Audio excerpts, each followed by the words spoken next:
ဘူးသီးကြော်ကျွတ်ကျွတ်လေးကြော်စားမှာဖြစ်ပါတယ်အရင်ဆုံးကျွန်တော်ဘူးသီးကိုခေါင်းနဲ့ပိုင်းလိုက်ပါမယ်ဒါလူတိုင်းလိုက်လို့မရပါဘူးဖျားတရားလုပ်ပြီးရုပ်ချောရဲသူပဲလုပ်လို့ရတာပါမုံနစ်ဖြော်ဖို့အတွက်တမ်ပူရာမုံရယ်ပဲစိမ့်မုံရယ်ကော်မုံရယ်ထည့်ပါမယ်ပဲစိမ့်မုံကိုပို့ထည့်ပါပြီးတော့ရေခဲရည်လေးနဲ့ဖြော်ပါပြီးတော့စီနည်းနည်းထည့်ပြီးနှက်အောင်မွေးအရသာနည်းနည်းမြည်မယ်နည်းနည်းပေါ့ပါတယ်ခင်ဗျာစတာပါတကယ်မမြည်ဘူးเนาะကျွန်တော်ကတော့ဒီလောက်အနေထားလေးပဲကြိုက်ပါတယ်ဒီထက်ပြစ်ချင်လည်းရပါတယ်ပြီးတော့အချောင်းလေးတွေကိုဒီအနှစ်ထဲမှာစိမ့်ပြီးတော့တစ်ချောင်းချင်းကြော်လို့ရပါပြီမီးသွေးရောင်မဲမဲလေးရလာပြီဆိုရင်ဆယ်ထားလိုက်ပါပြီးတော့ဘူးသီးကြော်နဲ့တွဲစားဖို့အတွက်မုံရင်းကားလုပ်ပါမယ်မုံရင်းကားကိုကြတော့ဒီ Chose Kitchen ကထုတ်တဲ့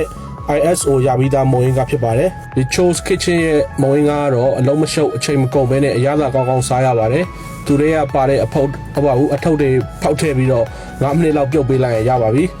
ISO ရထားတာပေါ့နော် ISO ကတော့ဒီနိုင်ငံတကာသတ်မှတ်ထားတဲ့စံနှုန်းအတိုင်းထုတ်လုပ်ထားပြီးတော့ဒီမွေးငါထုတ်ကိုစားလို့ဘေးအန္တရာယ်မဖြစ်ကြောင်းအတိမတ်ပြုခံထားရတာပေါ့နော်အဲ့တော့ကြောင့်မလို့ဒီ Chose Kitchen ရဲ့မွေးငါကိုစိတ်ချလက်ချစားသုံးလို့ရပါတယ်ခင်ဗျာမွေးငါလေးနဲ့ကိုယ်တိုင်လက်ဆက်ဆက်ကြော်ထားတဲ့ငပြောကြော်လေးနဲ့ဆိုတော့အရင်ကိုစားလို့ကောင်းတယ်ဗျာမိတ်ဆွေတို့ငပြောကြော်လေးစားခြင်းရင်ဒီလိုလေးလုပ်ကြည့်ပါ